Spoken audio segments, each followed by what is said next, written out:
Seven Samurai is a 1954 epic film directed by Akira Kurosawa. In 1586, a village is threatened by a group of bandits who want to steal their crops. The farmers seek out samurai to protect their home, but they need to find samurai who are willing to work only for food. The samurai and farmers suffer losses, but in the end, the bandits are defeated and the village is safe.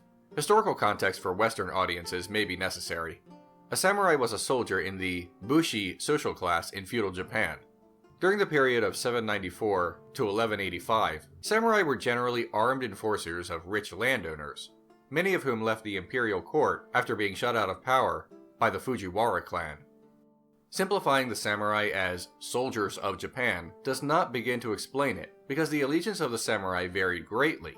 In the mid-12th century, political power in Japan shifted away from the emperor to the heads of the clans. For example, the Genpei War pitted two clans against one another. In short, samurai follow a master, but who they followed differed. The samurai in the film talk of fighting wars, but at present, they are more like independent contractors. One samurai uses the term ronin. When the farmers seek out samurai, they are looking for men who are proper soldiers, but also, at least during this time in their lives, effectively mercenaries. A group of people seeking the help of warriors sounds like a film trope at this point. But that's not only because the passage of time creates similar, unrelated scenarios in film, but also because filmmakers found this concept so alluring that it's been duplicated many times. Some officially, some unofficially. Even if someone says they've never seen a film by Kurosawa, that can be misleading, because his influence is so pervasive that even the average moviegoer must have seen something directly or indirectly influenced by Kurosawa. Star Wars, for example, is directly influenced by Kurosawa's The Hidden Fortress. Even Darth Vader looks like he has a samurai helmet. Seven Samurai is among his most notable works in terms of being recreated. The Magnificent Seven, a Western remake, is a story of a Mexican village that is raided for food and supplies. The villagers seek out trained gunslingers to defend their town. The film had 3 sequels, but that's only the tip of the iceberg. The comedy The Three Amigos takes elements from The Magnificent Seven, which took elements from Seven Samurai. The concept was also adapted as a sword and sandals film called The Seven Magnificent Gladiators. Everyone wanted a piece of the story. It even got the science fiction treatment with Battle Beyond the Stars. Same premise, but the farmers are from another planet. The Pixar film A Bug's Life follows the plot of Seven Samurai as well. Grasshoppers threaten to take the food of the lesser insects, and they seek out warriors.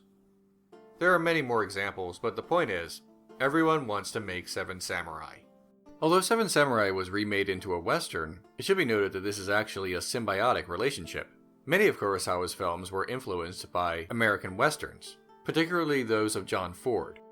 Kurosawa once said, "Good westerns are liked by everyone. Since humans are weak, they want to see good people and great heroes. Westerns have been done over and over again, and in the process of a kind of grammar is evolved. I have learned much from this grammar of the western." Seven Samurai is a technical masterpiece. Every shot is perfectly blocked, lit, everything. An absolute feast for the eyes. Take this scene. The camera moves around the room, and it's blocked so well that no actor's face is ever obscured. The camera moving from one flawless composition to another flawless composition. This all might seem rudimentary when explaining it, but movies often have boring, uninspired, static shots.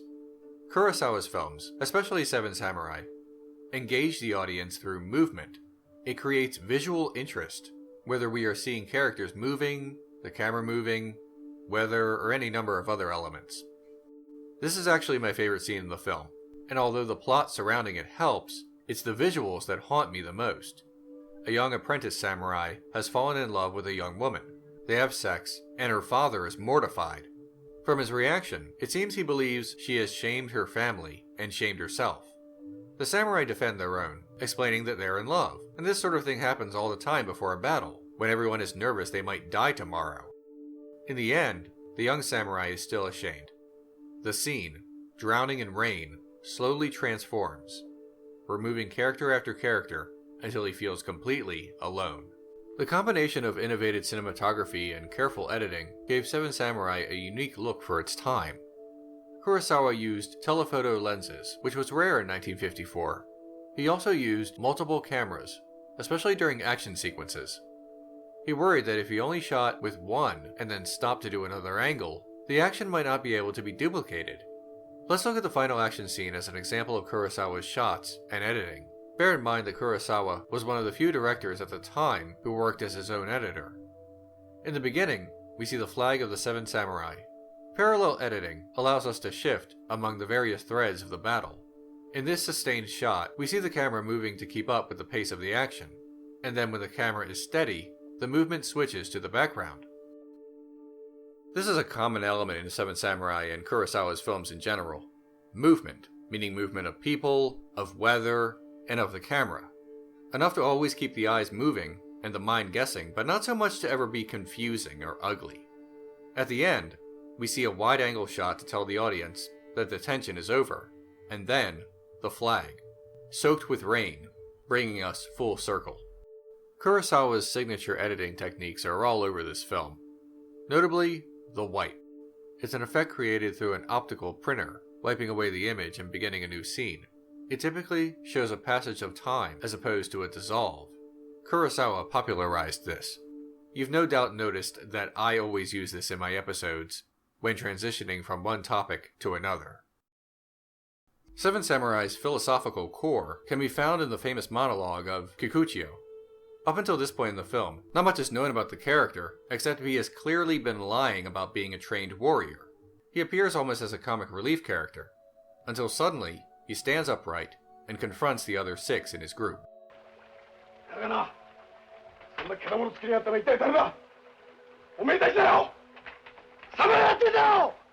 Although he does not explicitly say so, it's revealed in this speech that he was a farmer.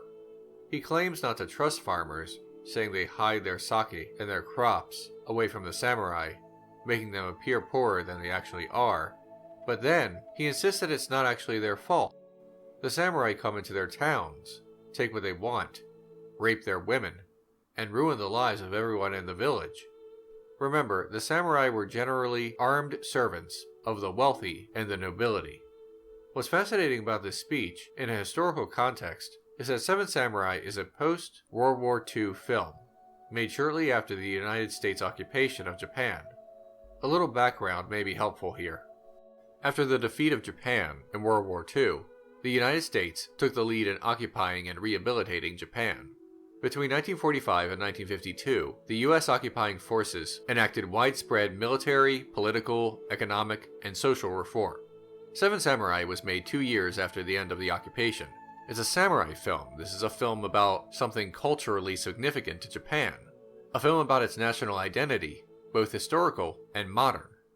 Kikuchiyo's speech about soldiers not realizing the human cost of their actions echoes the war itself, meaning the Japanese military, and the occupation, meaning the American military. The farmers in the film, much like the average Japanese citizen in the 1940s and 1950s, had no political authority about what was happening. They simply had to bow to more powerful military forces. At the end of the film, the surviving samurai note that although the conflict is over, the cost has been great.